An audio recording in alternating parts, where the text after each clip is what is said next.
Is Trump trying to crash the economy on purpose to be able to refinance the national debt at a lower interest rate? This is a theory that I've heard more and more online. So in today's video, we're going to talk about what would happen if the economy crashed. Would this help the national debt? How much? The feasibility of this strategy, and my opinion as to whether this is actually what Trump is trying to do. So with that said, as always, my name is Derek, and I got my degree in finance, so you don't have to. Let's dive right in. Now, in order to put this together, we first have to understand the structure of the United States national debt.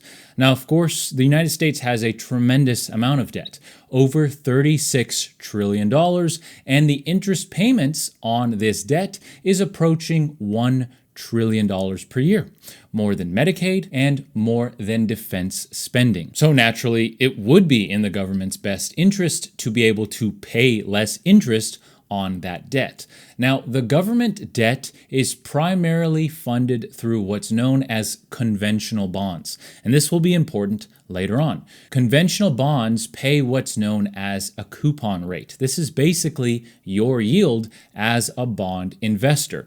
Now, the thing is, conventional bonds, their coupon rate does not change. So when you hear that bond rates are changing, it's more so on the secondary market. Bond prices are changing. Because if you have a $10 coupon rate, to keep the example simple, and you have a $100 bond, well, then you have a 10% coupon rate. If that bond price moves up to $200, well, then you only have a 5% coupon rate, even though the coupon rate of $10 didn't change. The next piece to put this whole thing together is how much debt is actually coming due or needs to be refinanced this year. And in reality, it's more so rolling it over.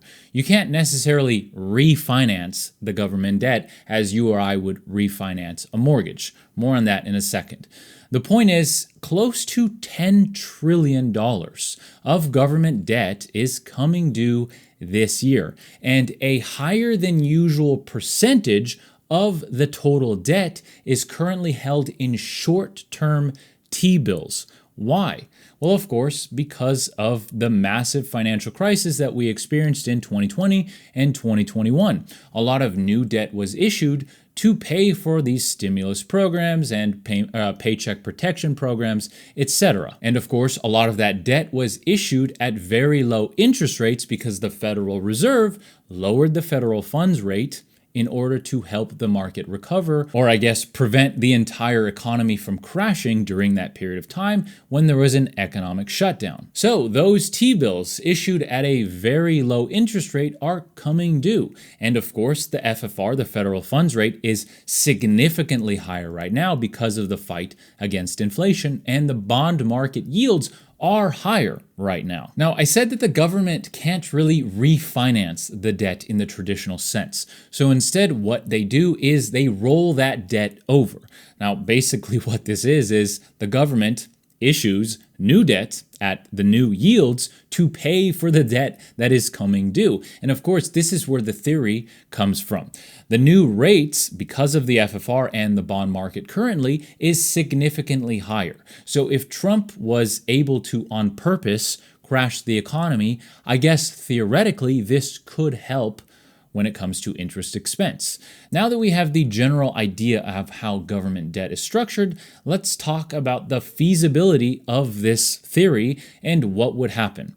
Well, I said that there is about $10 trillion of government debt that is coming due this year. So let's first do the base case.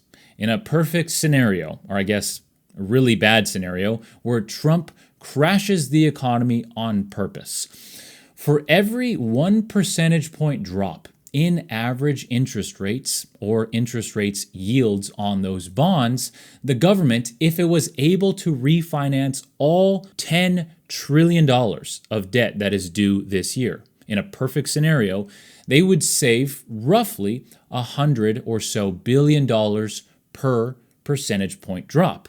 So, as we've seen in the past, because when recessions do happen, both we saw it in recent history in the 2008 Great Recession, as well as during 2020, the Federal Reserve does, in fact, lower their FFR quite aggressively. It also does other things like quantitative easing, which, believe it or not, is actually a very recent thing. The first time quantitative easing was used was in the 2008 Great Recession, but the Federal Reserve does bring interest rates down. So if the Federal Reserve had to act to help prop up the economy during a recession, then it might lower the FFR anywhere from 1 to up to 3%, depending on the severity of such a recession, which does mean that the government could, in theory, save anywhere from $100 to $300 billion per year in a perfect scenario if this were to happen. The problem, of course, is that real life isn't perfect. In the real world, it's unknown if the government would actually be able to refinance the entirety of that $10 trillion that would come due, and in reality, to finance an even larger portion or to roll over an even larger portion of that debt, the interest rates would need to remain low for multiple years. So while this theory is based in reality, I suppose, what this theory fails to mention is all the negatives as well. And the primary one is that during recessions, tax revenue usually falls significantly. Not only that, but government expenditures also increases. Why? Well, because during a recession, people have fewer jobs. They make less money. So when people have fewer jobs and they make less money, that means there's less tax revenue to collect.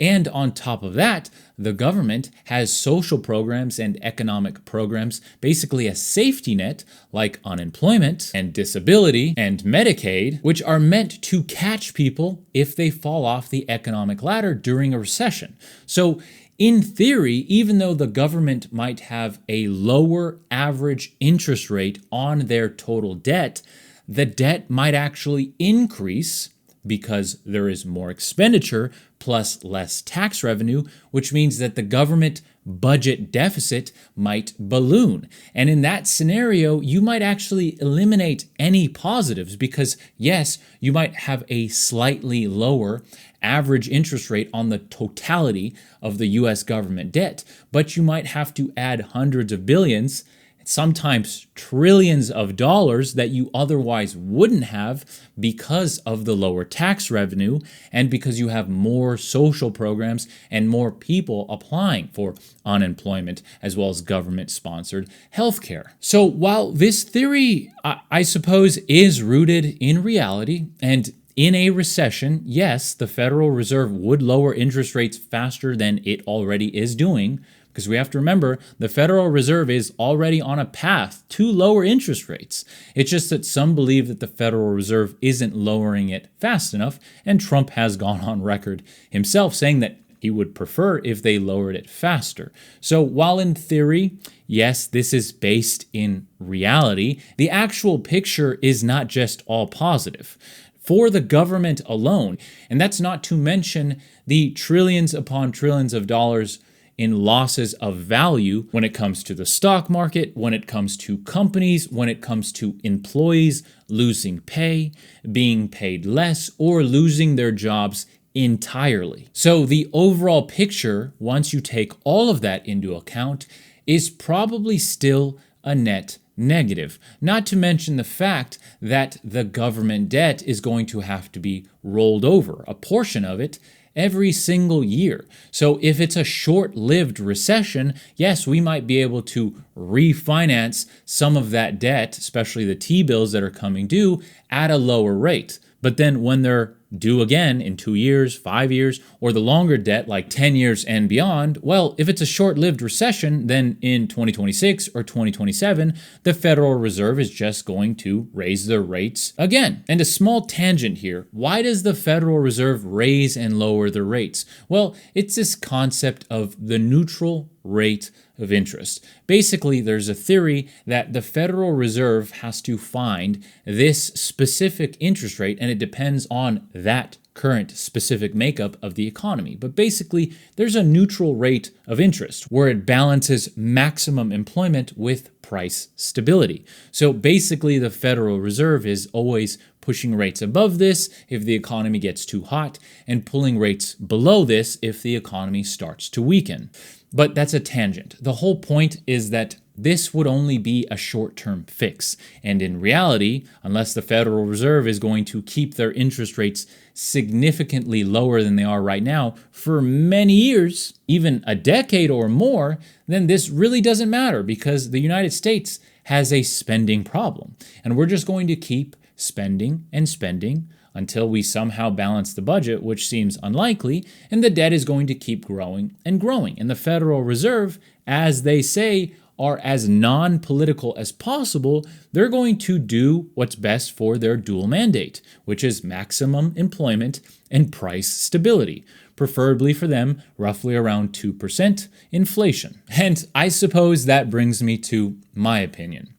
Do I think this is what Donald Trump is trying to do? Because he is causing a significant amount of chaos, both in the global economy, the stock market, and here at home, with his tariff policies primarily. And to be honest, obviously I can't read his mind, so I don't know for certain. But in my opinion, it seems unlikely that Trump is purposely trying to crash the economy or to start a recession, mostly for a couple of reasons. One, either himself or his advisors know that the overall outcome, while yes, you might save some money on interest payments, the overall outcome is a net negative most likely. And secondly, because Trump probably knows that if he crashes the economy and sends us into a recession, then when 2026 rolls around, which are the midterms, that he has a significantly higher chance of losing those midterms when it comes to Republican races. Now, of course, that is entirely speculation. Could he be doing this on purpose? Maybe. There's actually another theory floating around, and it comes from papers written by Trump's top economic advisors, that what Trump is actually doing is causing chaos, with the end goal more so trying to devalue the dollar to make trade more favorable for American businesses abroad, while at the same time keeping the US dollar as a world reserve currency. Of course, because the dollar needs to remain a world reserve currency if the United States wants to remain as the global leader economically. Now, that theory is very interesting, and there are videos here on YouTube that talk about it. And that theory does seem a little bit more plausible, although I'm still uncertain if even that is the case. There is still a chance that Trump is just a reactionary president, and he says and does things that help his base, and then when things happen, like the stock market crashing because of his tariff policies, he tends to change course. Which one of those three are the actual answer? Of course, we could speculate here all day. I'm sure you're aware which one I think the most likely one is, but in reality, only time will tell. And in the meantime, we as Americans, and really as the entire globe, we need to brace ourselves, because in either of those situations, it's probably going to be a bumpy road, and it's probably going to be a chaotic next 12 months and beyond. So with that said, I hope you found this video informative when it comes to the government debt and the likelihood of this theory being true. If you did, please consider subscribing. It helps the channel tremendously. And if you like personal finance, world economics, and investing broken down simply, then you are in the right place. So I hope to see you around for the next video. Until then, I hope you have a fantastic rest of your day, and I'll see you in the next one. Take care.